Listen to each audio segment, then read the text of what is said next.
واقعہ حضرت خالد بن ولید رضی اللہ عنہ قسط نمبر 143 اپنا اسلامک اسٹوڈیو۔ ناظرین، مقوقس کو توقع تھی کہ اس کا بھیجا ہوا پادریوں کا وفد شام سے پہلے جواب لے کر واپس آ جائے گا۔ وہ کسی لمبے سفر پر نہیں گئے تھے، دریا کی چوڑائی جتنا فاصلہ تھا وفد کو دوسرے کنارے تک جانا تھا، لیکن وفد اس رات واپس نہ آیا۔ اگلا دن، اگلی رات اور اس سے اگلا دن بھی گزر گیا۔ تب مقوقس نے کہا کہ مسلمانوں نے وفد کو قید کر لیا ہے یا قتل کر دیا ہے۔ ناظرین، 2 دنوں بعد وفد واپس آ گیا۔ مقوقس نے پہلی بات یہ پوچھی کہ وہ 2 دن وہاں کیا کرتے رہے ہیں۔ انہوں نے ہمیں پورے احترام سے روکے رکھا تھا۔ بڑے پادری نے کہا، میں یہ سمجھتا ہوں کہ مسلمانوں نے ہمیں صرف اس لیے روکا تھا کہ ہم اپنی آنکھوں مسلمانوں کا حوصلہ اور عزم کی پختگی دیکھ لیں۔ ہم اپنی دلچسپی کے خاطر لشکر کو دیکھتے رہے کہ ان کا رہن سہن اور دیگر عادات و حرکات کیسی ہیں۔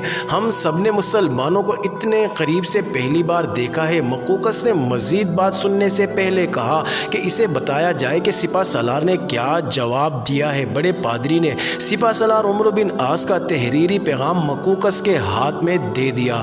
عمرو بن عاص نے لکھا تھا، میں پہلے بھی ایک بار فرما روائے مصر کو بتا چکا ہوں کہ ہم ان شرائط پر صلح کی پیشکش قبول کر سکتے ہیں۔ چونکہ یہ شرائط میری نہیں بلکہ میرے دین اسلام کی ہے، اس لیے میں ان میں ذرا بھی کمی بیشی نہیں کر سکتا۔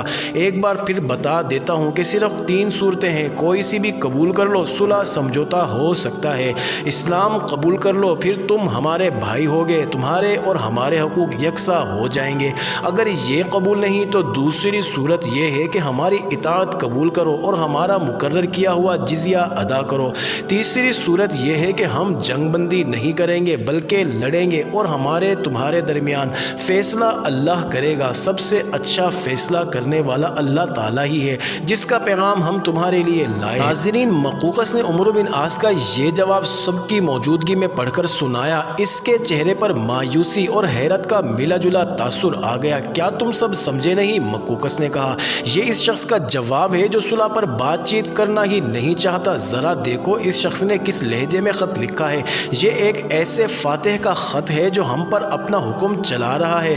عربوں کی اس قوم کا غرور دیکھو، دولت اور زر و جواہرات کی پیشکش کو تو یہ لوگ کچھ سمجھتے ہی نہیں۔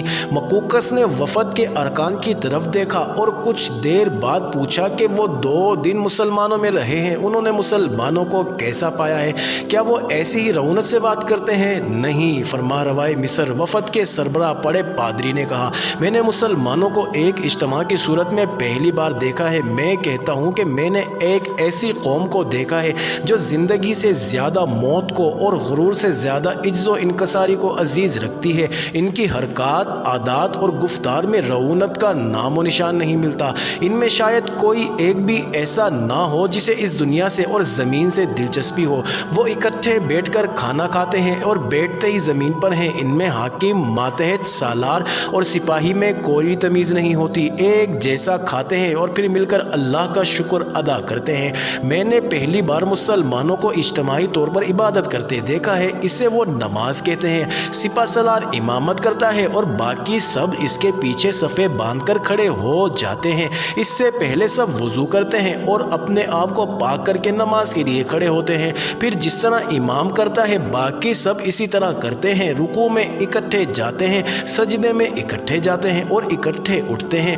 میں ان کے اس نظم و نسق سے بہت متاثر ہوں۔ سالار سپاہیوں کے ساتھ مل کر کھڑے ہوتے ہیں، یہ ضروری نہیں سمجھا جاتا کہ سالار سب سے آگے والی صف میں کھڑے ہوں۔ یہ وہ الفاظ ہیں جو آج تک تاریخ کے دامن میں محفوظ ہیں۔ مقوقس تو پہلے ہی مسلمانوں سے کسی حد تک متاثر تھا۔ اس نے جب بڑے پادری کی زبان سے مسلمانوں کی یہ اوصاف سنی تو وہ گہری سوچ میں کھو گیا۔ کچھ دیر بعد اس نے سر اٹھایا اور سب کی طرف باری باری دیکھا۔ وہ آخر مصر کا بادشاہ تھا۔ سب پر سناٹا طاری ہو گیا، کوئی نہیں کہہ سکتا تھا کہ مقوقس کا کیا حکم صادر ہوگا۔